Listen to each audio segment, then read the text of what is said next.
together. The Constitution, the United States Constitution, is a trust, and we are the beneficiaries of that trust. In order to pass the blessings of liberty onto future generations of Americans, the Founding Fathers gave us the Constitution. If we hope to reap the blessings that only a free society promises, we must be willing to stand up and fight against the constant incremental attacks on our republic waged by all enemies, foreign and domestic. The decline of rule of law and the abandonment of legally restrained government are silently being presided over by career politicians content to sell out our future. We can no longer elect politicians who talk about constitutionally limited government, liberty, and fiscal responsibility while voting to raise the debt ceiling, expanding the surveillance state, and selling us on the status quo. It is my sincere pleasure to nominate David Cox for CD3. David is the true warrior in this race, and he will tirelessly fight to restore the legal constraints placed on the federal government installed by the Founding Fathers.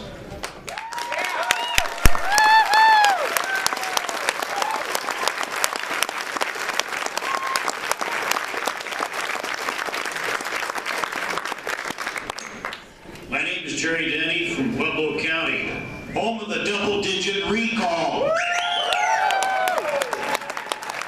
I'm here to second the nomination of David Cox for our representative from the 3rd Congressional District. The platform that David runs on will be the planks in the boardwalk he stands on in Congress.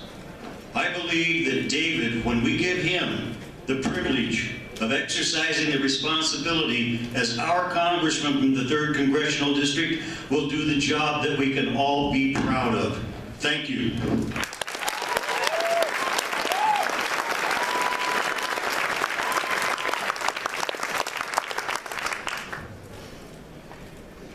Ladies and gentlemen, I assert that I seek this office for one reason and one reason only, and that is to expose, attack, and destroy the criminal operation that has corrupted our government and destroys our precious republic.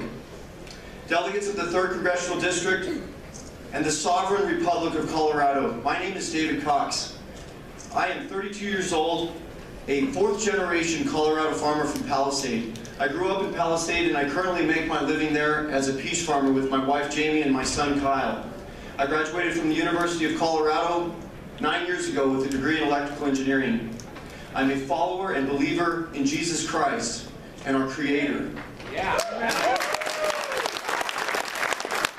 I'm elected as your representative, I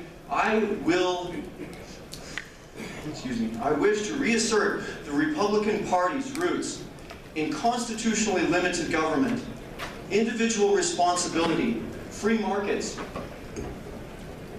and property rights-based capitalism. The Congress I seek to join has incrementally and continuously taken action to transform our federal union from that of a limited agent to that of an unlimited master.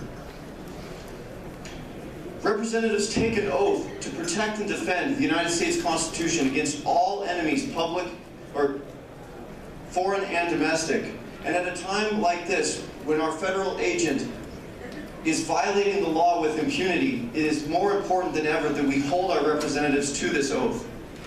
Congress has expanded the authority of the federal government to crisis proportions, from light bulbs to toilet bowls, from school education to medical procedures, from the endangered humpback chubs to prairie chickens. They have inserted themselves between the county governments, the state governments, and those who they are meant to protect and serve. As their attention wanders in endless usurped power, the vital responsibilities delegated to them are neglected. Our borders are porous and open to attack and infiltration. Our most sensitive sites, including our nuclear sites, are inadequately defended.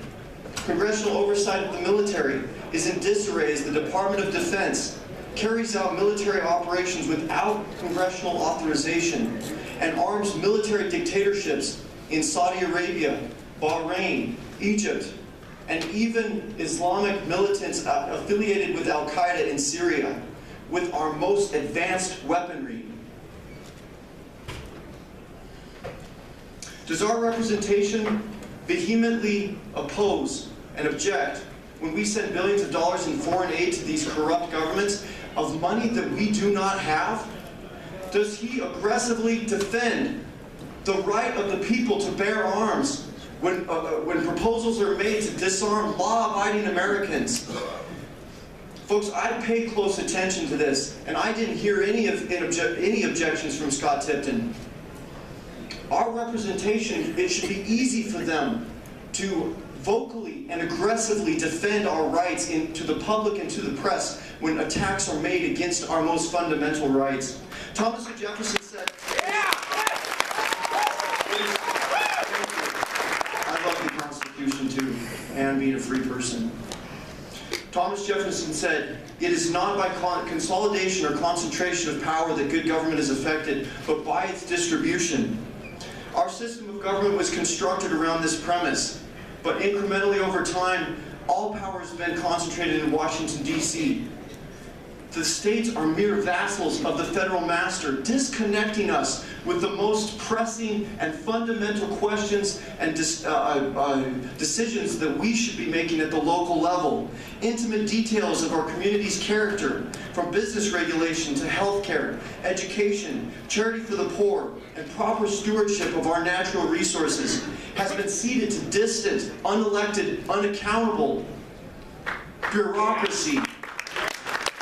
The bastardized arrangement represents a complete revolution against cohesive society and the proper relationship between a free people and their government. The federal government is tasked with 8 powers.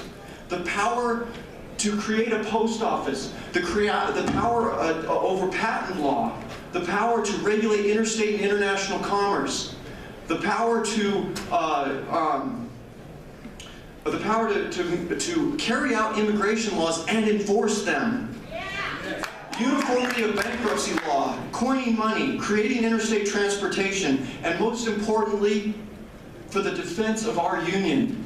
If the federal government confined itself to these enumerated powers, it's possible that they could carry them out properly. Instead, they've attacked the people's natural rights given to us not by the government, but by our Creator. Rights that cannot be taken away without our own tacit complicity. Their task of deception is only possible if accomplished from afar and out of sight. Our representatives in Congress have casually and repeatedly exempted themselves from the laws that they write, continuously increasing their own pay while the nation's wealth deteriorates. The legislatures deliver to bureaucracy control over the creation of law. Federal bureaucracy has fined industry into bankruptcy and regulated small producers into extinction. Thanks to the income tax, they provide cash grants, tax credits, tax loopholes to selected interests and expansive lobbying budgets. Perhaps the most egregious is their complicity of our illegal financial system. The Federal Reserve enables our own self-financed enslavement and is explicitly prohibited by Article 1, Section 10, Clause 5. The illegal financial system is responsible for the $17 trillion debt inheritance to the next generation that we are passing on to our kids and the shrinking of the middle class. But most importantly, and perhaps most politically expedient for us and our side, is the impeachment of Barack Obama. Why has this not been done? Obama has violated the War Powers Act. He has given to his cronies bailouts on the taxpayer's dime. He has violated us by suppressing information on Benghazi and Fast and the Furious. He has suppressed information on the controlled demolitions on 9/11. Most do not even know that a 3rd building fell that day. And if Barack Obama has his way, no one else will find out. Time's up. Thank you very much. I hope you will vote for me. I will carry out my duties with honesty, dedication, and integrity.